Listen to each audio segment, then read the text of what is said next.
Life, culture and current events from a biblical perspective.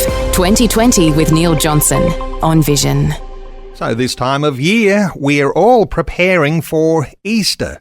And this is a wonderful opportunity this year to really get into all sorts of ways that you can represent that week in the lead up to the crucifixion of Christ and then his resurrection on Easter Sunday. There's one outfit that's been doing something very special for the past 30 years, and they're about to launch this year's season on the 1st, 2nd, 7th and 8th of April. It's called the Moogerah Passion Play.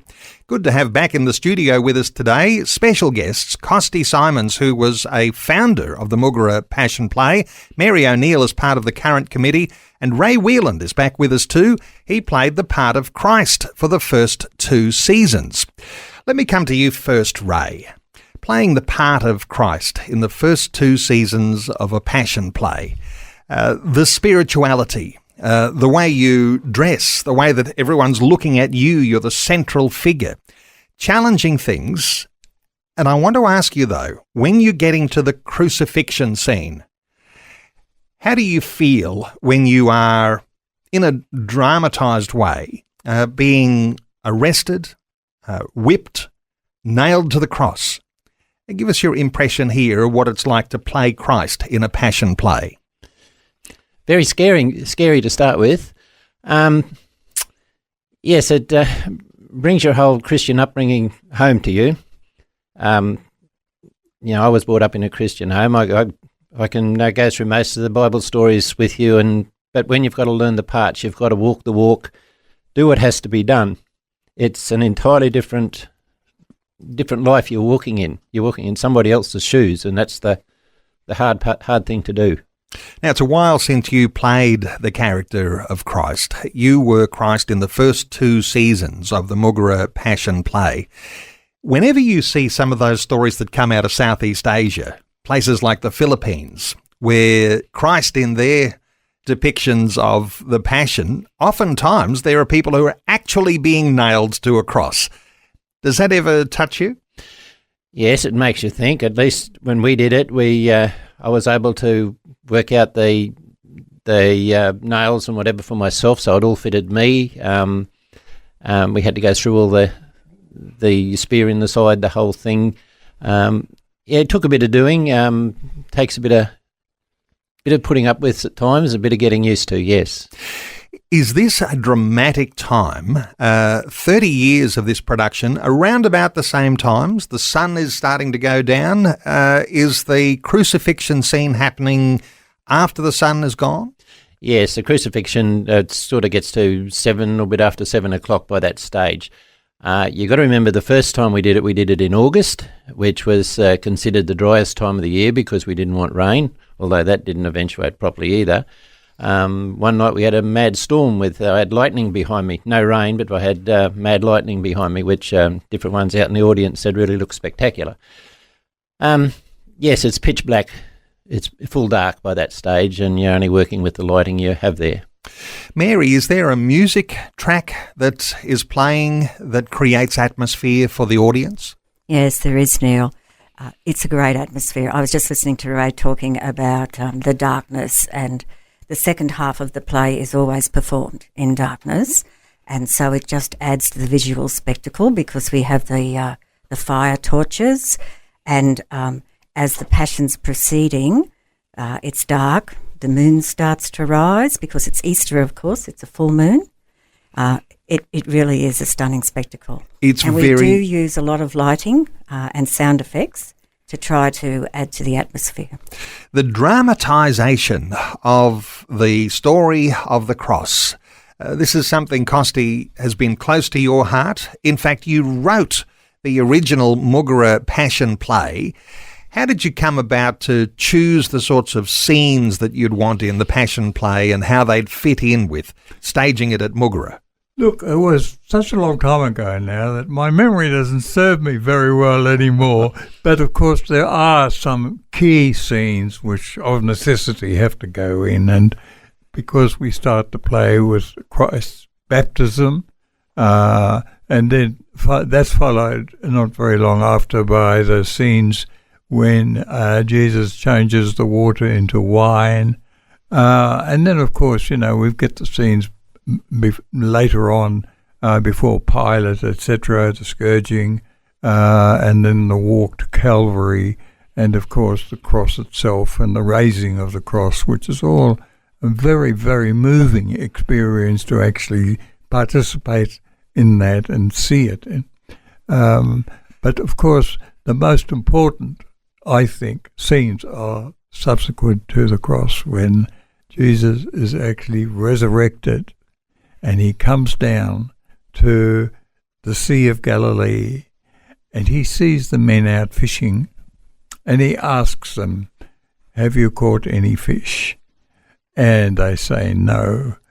And he says, "Well, try the other side of the boat." And of course they get a whole heap of fish without any trouble at all. But in the meantime, Simon Peter has recognized the person on the beach. And so he says, "It is the Lord." And then he rips off his outer garment and he actually jumps into the Sea of Galilee.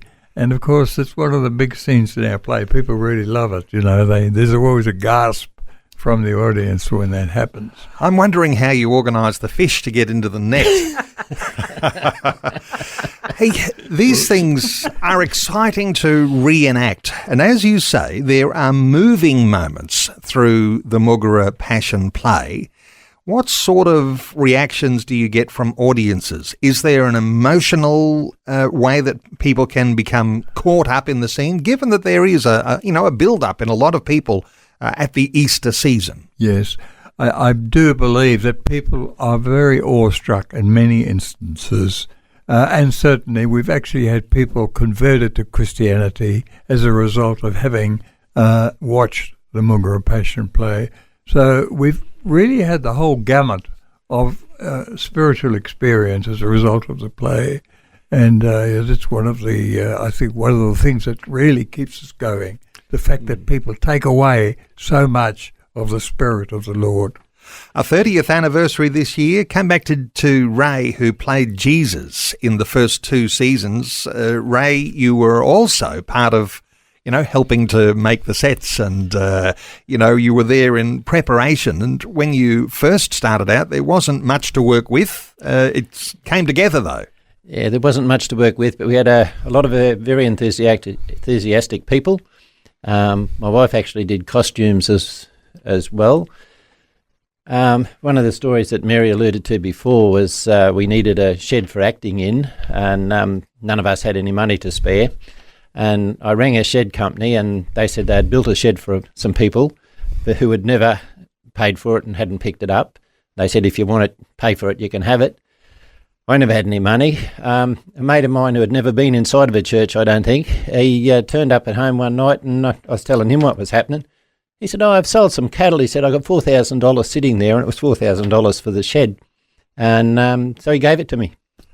Wow. And after we'd done that first season and did the money count on what was there, I think we had about $4,020, so we were able to give him his $4,000 back. And, yeah.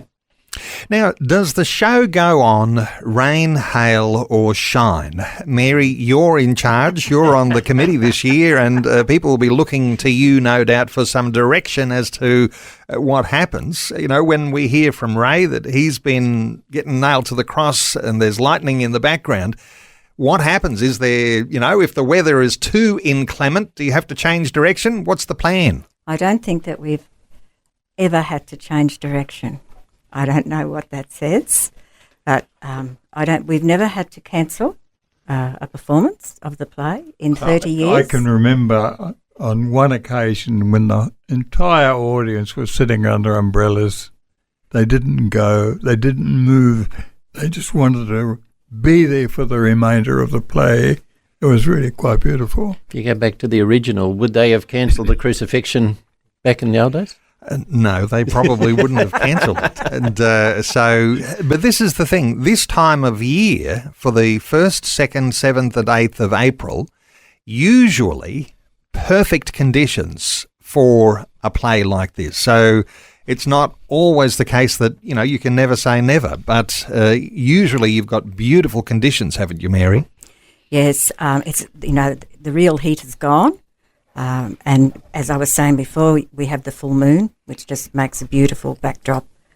The whole we call our site the Lake Theatre, and the whole environment of the Lake Theatre, beside Lake Moogerah, the Sea of Galilee. We even have the River Jordan running down so that we can realistically enact the scenes with John the Baptist, and the boat on the lake with the fishermen. It just is a perfect setting. You're drawing players from all over the scenic rim. That's the area just into southeast Queensland, southern southeast Queensland, a beautiful part of the world.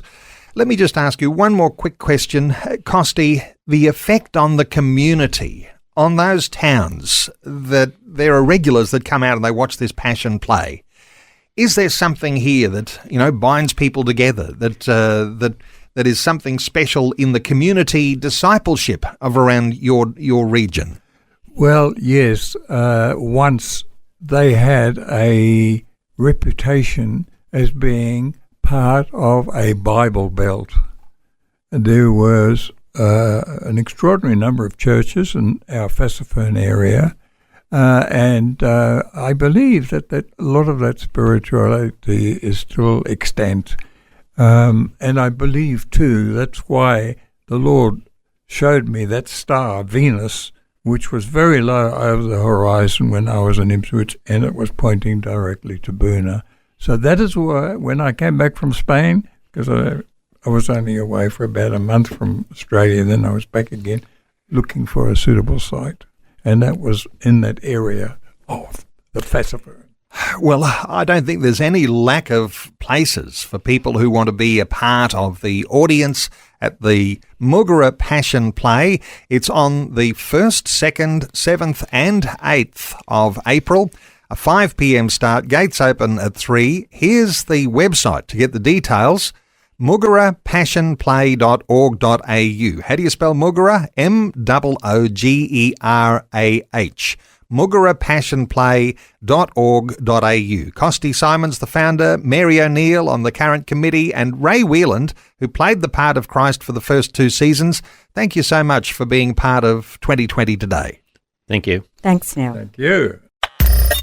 Thanks for taking time to listen to this audio on demand from Vision Christian Media.